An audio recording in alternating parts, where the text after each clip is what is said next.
नमस्कार दोस्तों, आइए सुनते हैं एक प्यारी सी कहानी गांव का पीपल।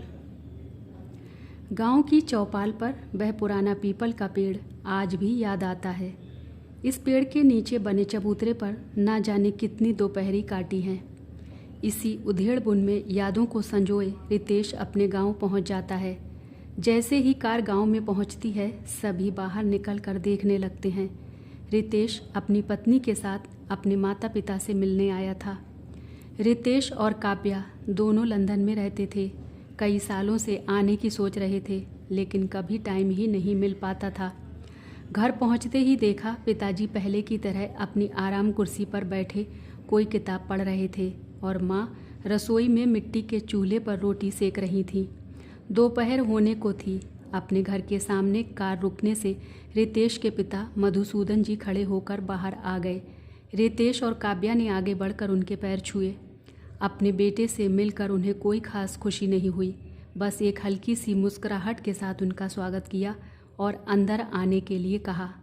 अंदर रितेश अपनी माँ के पास पहुँचा। आलोचना जी ने बेटे को देखा तो चूल्हे से तवा नीचे रखकर आकर उसे गले से लगा लिया। दोनों ने माँ के पैर छुए। आलोचना जी ने कहा, कितना कमज़ोर हो गया है, विदेश में कुछ खाने को नहीं मिलता है क्या? यह सुनकर रितेश हंसने लगा। बस करो माँ, हर बार तुम यही कहती हो। वहाँ ये तेल घी नहीं खाया जाता, मसाले भी बहुत कम डाले जाते हैं। काव्या बोली, तभी तो हम माँ के हाथ का खाना खाने आए हैं। यह सुनकर रितेश बोला, देखा माँ, यह इसलिए बोल रही हैं कि कोई काम न करना पड़े। चल हट, मेरी बहू से मैं काम करवाऊंगी क्या? इतने सालों बाद तो तुम लोग आए हो। यह कहकर आलोचना जी हंसने लगी। अगले दिन सुबह रितेश चौपाल पर पहुंच गया। वहां पहले ही की तरह मेला लगा हुआ था। कुछ छोटे बच्चे उस चबूतरे पर खेल रहे थे। गांव के कई बुजुर्ग बैठकर बातें कर रहे थे। उनमें से कुछ हुक्का पी रहे थे। लंदन के मुकाबले यहाँ का माहौल एकदम अलग था। कितना सुकून था, कोई चिंता नहीं थी। सब एक दूसरे से हंस हंस कर बातें कर रहे थे। कमी थी तो एक चीज़ की, नौजवान कहीं नज़र नहीं आ रहे थे।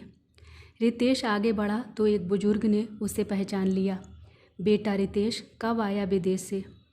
चाचा, कल ही आया था। आप लोगों से मिलकर बहुत अच्छा लगा, कहते हुए रितेश उनके पास जाकर बैठ गया। चाचा, मेरे साथ के कोई भी नज़र नहीं आ रहे। तब एक बुजुर्ग ने कहा, बेटा, तेरी तरह सब शहर की आंधी में उड़ गए।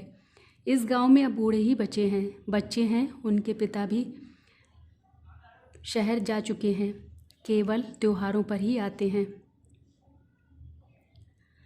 यह सुनकर रितेश थोड़ा झेप गया। उसे भी तो बड़ा शौक था शहर जाने का। उसके पिता की अच्छी खासी खेती थी। कई बीघे के खेत थे जिन पर मजदूर काम करते थे। बिना कुछ करे घर में पैसा आता रहता था। लेकिन रितेश को तो तरक्की करनी थी, शहर जाना था। आज उसे एहसास हो रहा था, पैसों की भागदौड़ में गांव छूट गया। लेकिन क्या उस पैसे ने खुशी दी है, या सिर्फ सुख सुविधाओं को बढ़ाने की होड़ में शामिल करके रख दिया है? घर आया तो उसके पिता मधुसूदन जी खाना खा रहे थे। आजा, बैठ। अरे सुनती हो, रितेश आ गया, इसका भी खाना लगा देना। कुछ ही देर में काव्या रितेश का खाना लेकर आ गई। रितेश पापा के पास ही चारपाई पर बैठकर खाना खाने लगा। बाजरे की रोटी, सरसों का साग, प्याज, हरी मिर्च और साथ में अचार। इस खाने को रितेश तरस गया था। खाना खाकर मधुसूदन जी ने कहा, तू आराम कर, मैं खेत का एक चक्कर लगाकर आता हूँ। उनकी बात सुनकर रितेश बोला, चलिए मैं भी आपके साथ चलता हूँ। वैसे भी बहुत दिनों से अपने खेत नहीं देखे। दोनों खेतों की ओर चल देते हैं। रास्ते में मधुसूदन जी ने पूछा, कब तक वापस जाने का विचार है? रितेश बोला, क्या हुआ पापा, आप कुछ परेशान दिख रहे हैं? नहीं, कुछ नहीं, बस तुम्हें तो जाना ही है, इसलिए पूछ रहा हूँ। ये सब एक नाटक सा लगता है। गांव आना, खेत देखना, माँ बाप से मिलना, तुम्हारे जैसे बहुत से बच्चे यही करते हैं। फिर इन्हें अपने माता पिता से कोई मतलब नहीं होता। कुछ तो उनके मरने पर भी नहीं आते। आखिर हमारा कसूर क्या है? रितेश चुपचाप उनकी बातें सुनता रहा। उन्होंने आगे कहना शुरू किया, हमारे बुढ़ापे और मरने जीने के लिए तो गांव वाले हैं। बीमारी में पूरा गांव इकट्ठा हो जाता है। बोलने के लिए, त्योहार मनाने के लिए सभी गांव वाले इकट्ठे हो जाते हैं।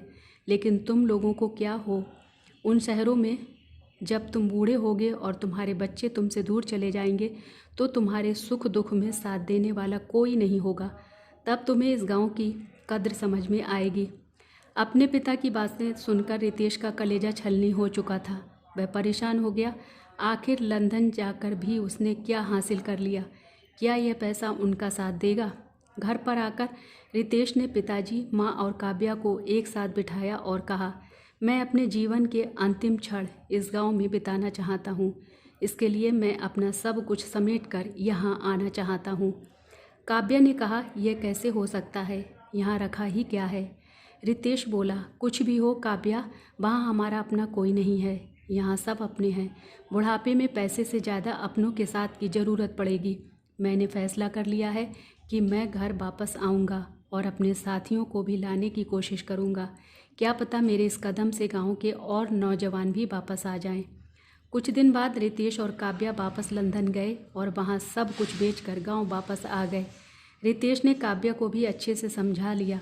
अब रितेश खेती करता है और जो भी नौजवान छुट्टियों में गांव आता उसे समझा बुझाकर गांव में रहने के लिए प्रेरित करता। यही रितेश का काम था।